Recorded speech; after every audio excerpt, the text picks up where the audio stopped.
Welcome back once again into the SD tutorial. Now this is the third part of this AVR microcontroller syllabus chapter. This is chapter number 4. So right now today we will be going to discuss the 7 segment display.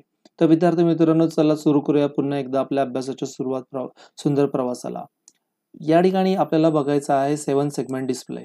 तर 7 segment display आपण सगळ्यांनी बघितलं असेल. या टाइपचा आपला एक display असतो. याला 7 सेगमेंट असतात.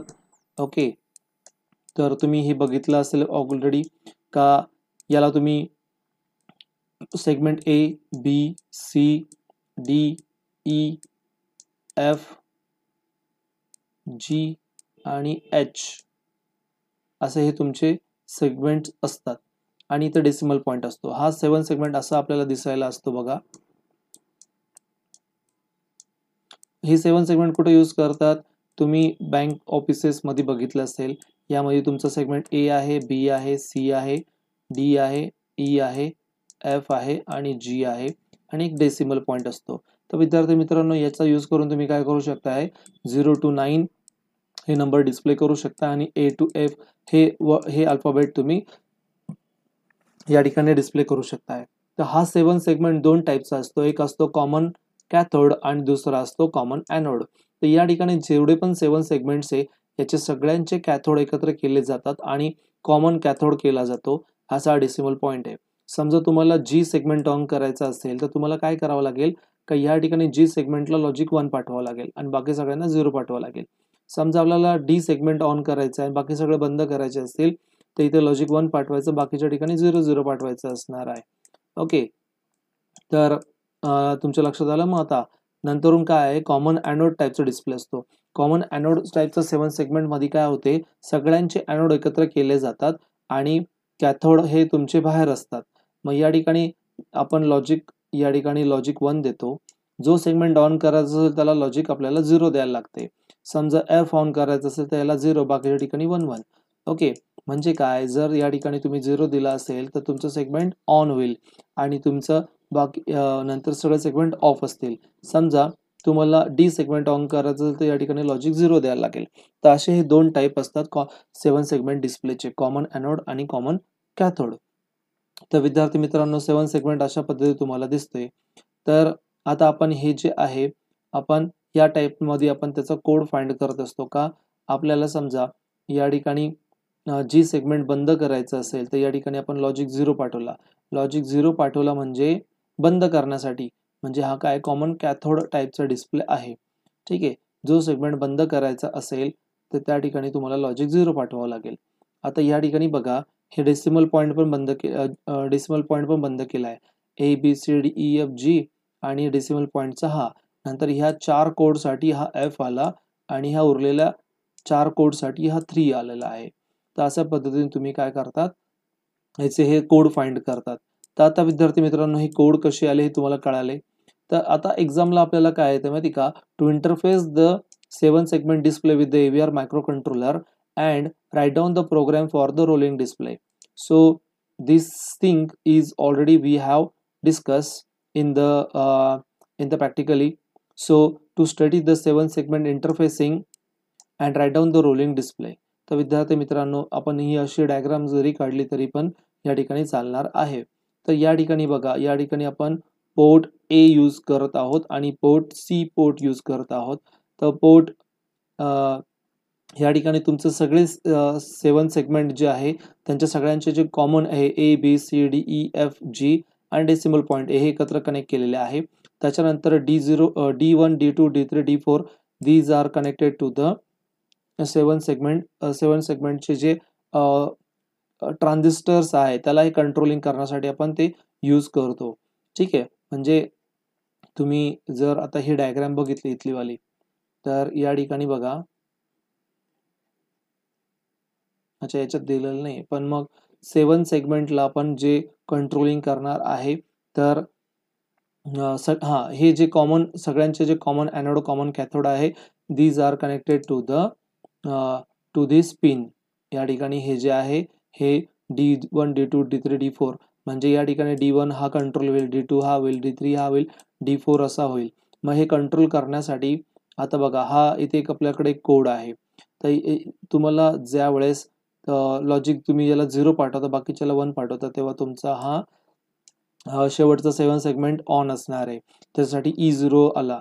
समजा हे जे 7 सेगमेंट आहे, हा जर तुम्हाला कंट्रोल करायचा असेल, बाकी या ठिकाणी सगळीकडे 1 1 पाठवावं लागेल, इथे 0 पाठवावं लागेल.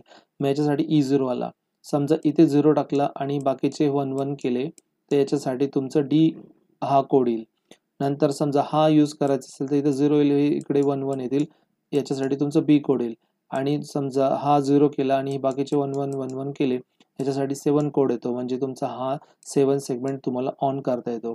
त्यावेळेस हा 7H हा कोड तुम्हाला पाठवावा लागेल. आणि हे कोड तर तुम्हाला माहितीच आहे. हे कोड कुठून आणले आहे? These all are the common anode common cathode type of the 7 segment display. Okay. मग 0 डिस्प्ले करण्यासाठी हा जर तुम्हाला 0 डिस्प्ले करत असेल तर या ठिकाणी बघा, हा सेगमेंट बंद होऊन जाईल. ठीक आहे. त्याच्यासाठी तुम्हाला जी सेगमेंट ऑफ करण्यासाठी तुम्हाला इथे 0 पाठवावं लागेल. ओके. त्यानुसार हा कोड आला. Same way 6H 5B 4F 66 7D 6D 7D 7 7F 6F. These all are the codes. So in this way we have find this code and this also. आता चला विद्यार्थी मित्रांनो, आपला रोलिंग डिस्प्ले चा programme right करायचा. Rolling display मध्ये काय असणार आहे? तुम्ही 0 सगळीकडे होईल, नंतर 1 टाकला तर 1 तुमच्या पहिल्या डिस्प्लेला, दुसऱ्याला, तिसऱ्याला, चौथ्याला दिसेल, नंतर ते बंद होतील. तर आता बघूया प्रोग्राम कसा लिहायचा आहे. सगळ्यात पहिले all the AVR library file it will be going to the added. Here crystal of the frequency it will be going to define. It is a 4 megahertz. Then hash include the time delay library. Program is start with initializing the main wide is in there.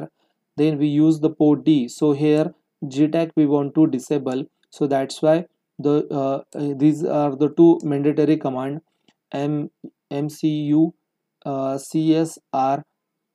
It is equal to, we can send the logic 1. So here so the GTAC it will be going to the disable. Then unsigned character, here we define the lookup table. Unsigned character काय? SSD data. Which kind of the data?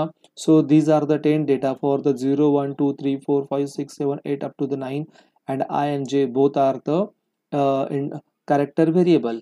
Then unsigned character for the SSC digit, these are the 4 code E0 D, B and 7 is in there too, on and off of a 7 segment display. Now here port A it is equal to logic 1 and port C is also logic 1. That is the both are act as an output port. आपण या ठिकाणी 7 segment बघा, port A आणि port C ला या ठिकाणी port A आहे आणि पोर्ट C इथं आहे, तर याला आपण कनेक्ट केलेले आहे. So that's why both are the logic 1. while 1 for the infinite loop. For I is equal to 0, I is less than 10, then I it will be going to the increment. Then J is equal to 0, J is less than 4 and J it will be going to the increment. सगळ्यात पहिले बघा, port C ला आपण काय करूया, J पाठवत आहोत. मग यामध्ये J मध्ये काय असणार आहे? सगळ्यात पहिले तो असणार आहे 1. ओके. 1 असताना काय करणार आहे तो? पोर्ट A चा जो पण काय डेटा असेल I, मग त्या ठिकाणी पहिले 0 असणार, तो 0 काय करेल? याच्याकडे देईल. तो झाला का call for the delay for the 70 millisecond. तो काय करेल? तो झाल्यानंतर मग हे फिनिश झाल्यानंतर हा सेकंडकडे it is a less than 3 होईल. मग 3 नंबरचा जो कोड आहे म्हणजे पहिला इथं डिस्प्ले होईल. ओके. पहिला जो आहे पहिला 7 सेगमेंटला या ठिकाणी डिस्प्ले होईल. तो झाला का दुसरा होईल, मग तिसरा होईल, नंतर चौथा होईल.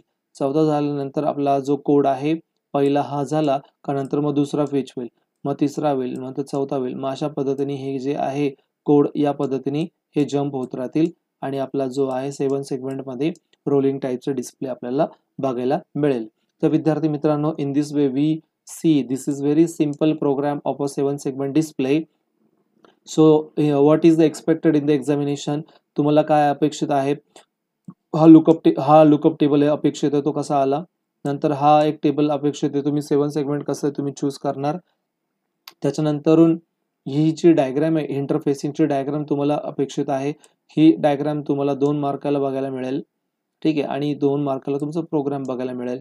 तर या ठिकाणी हा लुकअप टेबल जे आहे तर याचं डिवायडेशन असं होऊ शकतं 1.5 मार्क्सला हे घेतील आणि 1 मार्काला हे टाकतील आणि इथे पण 1.5 करतील हे इथे.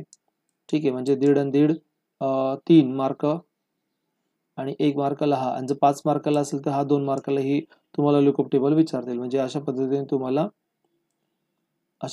तुम्हाला हे प्रश्न एक्झामला बघायला मिळतील. हे झाल्यानंतर विद्यार्थी मित्रांनो आपल्याला पुढे काय बघायचं माहिती का, 7 segment display interfacing with thumbwheel switch आपल्याला बघायचा असणार आहे. हा थंबव्हील स्विच आपण कसा इंटरफेस करणार आहोत यामध्ये बघा. पुढचा जो प्रश्न आहे, okay, interfacing with the thumbwheel switch with the AVR microcontroller. So stay tuned with this tutorial. Thank you so much. This thing we will be going to see in the next part.